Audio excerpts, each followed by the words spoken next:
We understand you, Honorable Minister. Sorry to butt in there because people have always come on this program and you read them in the newspapers they talk about. That's why I'm so excited that your ministry is doing something about having a database for those who come in, the aliens and the likes. But looking at the immigration now, how have they been, because they should be giving you some feedback.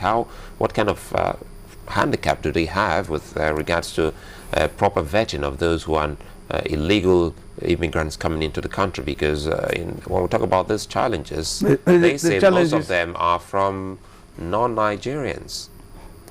Well, they can say that, but you know that no alien can come into this country to perpetrate any acts of violence or illegal actions without the active collaboration and support of the Nigerian. I do not believe that those that come from outside have come from outside on their own volition, essentially to come and commit the level of violence that they are committing in the country today. That is for another day, because you know too well that the genesis of the crisis that we have today have come from various backgrounds and factors.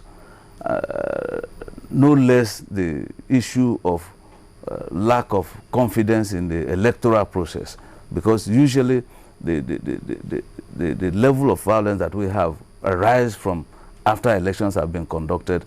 People accept election results, people don't accept election results, and they manipulate the psyche of the people to cause some crisis. But having said that, the Immigration Service has a responsibility, like I said, for securing our borders.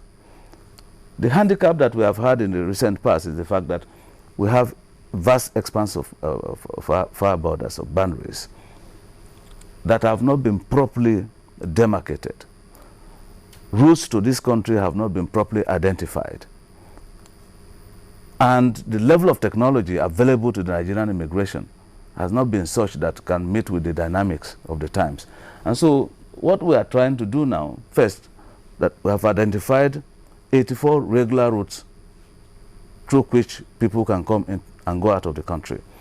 We have also identified about 1,497 irregular routes. And so if you weigh it against that background, you will now realize that the number of irregular routes are more than the number of regular routes. And we have had this problem of not adequate number of persons in the Immigration Service. Of course, we cannot go on and begin to employ people, but we just have a minimal requirement of persons that can man certain borders and certain facilities. And so we want to now combine that with electronic surveillance and the procurement of appropriate equipment, operational vehicles and helicopters, so that we can combine the human component, the electronic component, and be able to, at least to a certain extent, secure our borders and monitor the number of persons that come into the country.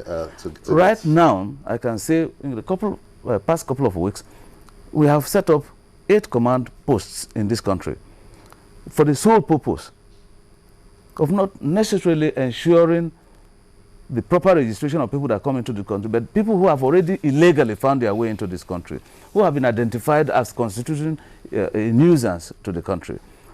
And the essence of this command post is for them now to screen, to identify, screen and profile these persons. And as I'm talking to you today, it is using very positive results, because well over 2,000 persons in the last couple of weeks have been identified as such, as illegally staying in Nigeria, and they have been eased out of the country, and their records are available.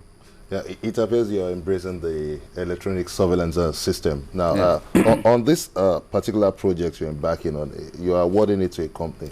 Just could you give us details of this contract? Well, I can say that because we have identified the desirability of electronically integrating all our operations, the contract involves the company partnering with the Ministry of Interior to keep a proper database information about all our operations, especially that Nigerians have expressed concern about the number of persons that come to do business in this country that do not conform with the standard practice of securing employment for Nigerians. Ex parte quota administration is basically a practice prescribed by the minister in tandem with extant regulations to attract and import into the country skills that are not available in Nigeria. So, sorry, when is the deadline for the completion of this project? The project has a lifespan of 5 years. 5 years? Yes. And how much is being earmarked for this project? Well, it's not essentially at any cost to government. It is an arrangement whereby the service provider finances the operations of the company in terms of establishing the necessary database. Payments that are made are shared on a 50-50 basis in terms of profit. The company is expected to recoup its expenses from the application fees that are paid. And after that, what comes out in terms of profit is shared on a 50-50 basis between the federal government and the organization.